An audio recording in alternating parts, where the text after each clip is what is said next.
Tired? We all know the feeling. Irritable, groggy, and exceptionally lazy. Chances are you didn't sleep enough last night, or the past few nights. But what exactly is enough sleep? And more importantly, can you ever catch up on it?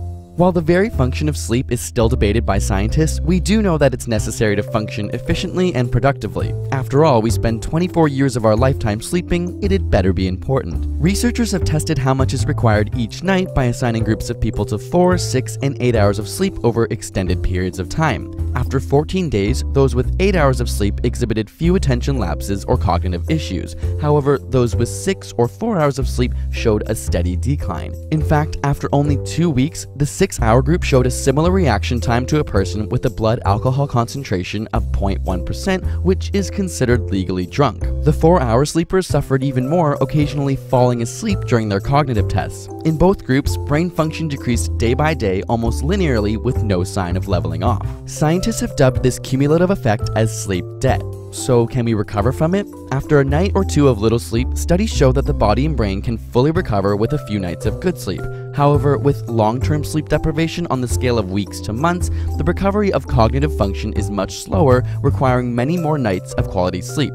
On the timescale of months to years, it's unknown whether brain function can be fully repaired or if it causes permanent damage. Paradoxically, with chronic sleep deprivation, your sleepiness or how tired you feel does eventually level off, meaning that you become less and less aware of your objective impairment over time. So how long should you sleep? Most studies tend to show that 7 to 8 hours of sleep is the average ideal for humans. Apart from the cognitive issues, individuals who consistently sleep less than 7 hours a night have an increased risk of heart disease, obesity, and diabetes, not to mention a 12% higher risk of death. On the flip side, studies have shown that while sleeping more than 8 hours does not impair brain function, it also carries an increased risk of heart disease, obesity, and diabetes, and a 30% increased risk of mortality. So too much sleep may also be a bad thing. But variation most certainly exists, and our genetics play a large role. In fact, individuals genuinely unaffected by only 6 hours of sleep were found to have a mutation of a specific gene. When scientists genetically engineered mice to express this gene, they were able to stay awake for an extra 1.2 hours than normal mice. It turns out these short sleepers have more biologically intense sleep sessions than the average person. Ultimately, while it's important to know the ideal average of 7 to 8 hours exists, let your body and brain help you figure out its own needs. After all, no one shoe size fits all. If you want to know how to get better quality sleep each night in order to conquer the hurdles of sleep deprivation, we have some tips and research for you over on ASAP Thought. You can find a link in the description below to that video.